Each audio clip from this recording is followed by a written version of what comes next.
Hello, everybody. If you haven't heard the big news in Red Sox news, Alex Bregman has joined the team, and we'd like to give you our opinions. Brandon, I'm going to open up the floor to you because again, it's big news. We've been waiting for this, and you're on the pulse when it comes to this. Yeah, Davey and I, obviously our managing editor, Davey Andrews here on Talk Sox. We've been talking a lot about this move. I really like the signing, just in a vacuum. I think they spent a lot of money. $40 million average annual value is expensive, and the opt-outs, especially after having to forfeit a draft pick, that's a lot of money. But this is the kind of move that when a team makes it late in the offseason, it can change the entire scope of, the upcoming season. And I think the Red Sox now have a lineup that probably surpasses the Yankees. I mean, obviously the Yankees lost Juan Soto this year. They brought in Cody Bellinger. They still have Aaron Judge, but the Red Sox have a deep lineup. And obviously you have Christian Campbell possibly coming up. You have Roman Anthony coming up soon. So I think there's a lot to like. My opinion on the matter is that I hate the idea of moving Bregman to second base. He's a Gold Glove winner at third. A lot of his value, especially as he ages and his bat starts to decline more and more, comes from a really good glove at third base. And paying a second baseman $40 million dollars is steep. I look. I'll play. I'll agree with you there. I think that as listen, he's been in the ML. I believe since 2013. If I'm getting that wrong, you can stop me. 2016. 2016, excuse me. I knew it was around that. So he's been in the MLB for quite some time. Again, as he gets older, his bat's not going to get as good. He's still a power hitting threat. So again, it's not all bad. Here's my issue. It's again the contract. I didn't think we needed to spend all that money. There were teams fighting over him. We had the Cubs, we had the Tigers. I I don't like spending this much money on players. I think it kind of just puts them on this pedestal. I have this thing with free agent players, especially what rubbed me the wrong way about Alex Bregman is that he took so long to make this decision. I think part of it was, again, it's a negotiation tactic. They want the most money out of it. I don't think that the Red Sox needed to spend this much money on him. And again, part of it is, look, you have this opt out for him that after every year he can step back if he wants to. If he says, "Look, I'm enjoying on being on the team," or the team says you're not doing so well.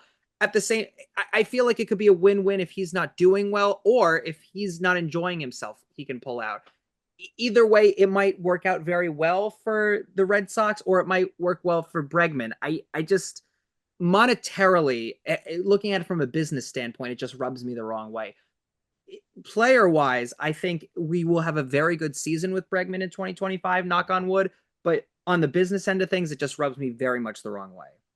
Yeah, I think part of the reason you make this move if you're the Red Sox is one, Craig Breslow and the front office have been allergic to handing out long-term contracts, and that dates back to his time with the Cubs and Jed Hoyer, and they have a very similar philosophy over there.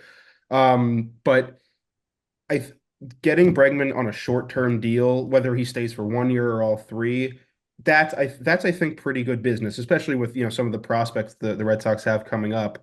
But I think the reason why this move makes sense from a financial perspective, even if it is a lot of money for one player who might be moved to a non-premier position, is Garrett, right? The big moves the Red Sox have made this offseason were they signed Aroldis Chapman to a 1 year deal, they signed Walker Buehler to a 1 year deal, and they traded for Garrett Crochet, who he might get his own extension in the coming days, hopefully, coming weeks. But they didn't spend a ton of money on those guys. Walker Buehler got a pretty sizable deal, but between the three of them combined, they only got, I think it's like 35 million for the 2025 season. So the Red Sox have money to spend, and obviously eventually Trevor Story will come off the books. He's really and Masataka Yoshida, those are really the two big sort of onerous contracts right now.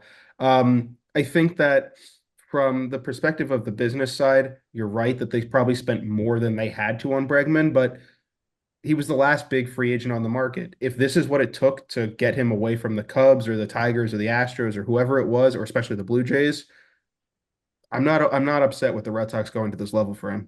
And that's fine. I think at the end of the day, and this is just my personal opinion, I'm of the belief of you should always invest in the younger players because you're just going to have them for longer. I think Bregman's had his time in the spotlight. Again, he is still a great player, but if you invest in the younger guys who are either in the minor leagues now and are ready for their come up, or again, the guys that have only been in the major leagues for a year or two, you're going to get way more out of your investment. And again, I think Bregman's a great player, but you didn't need to spend this much money.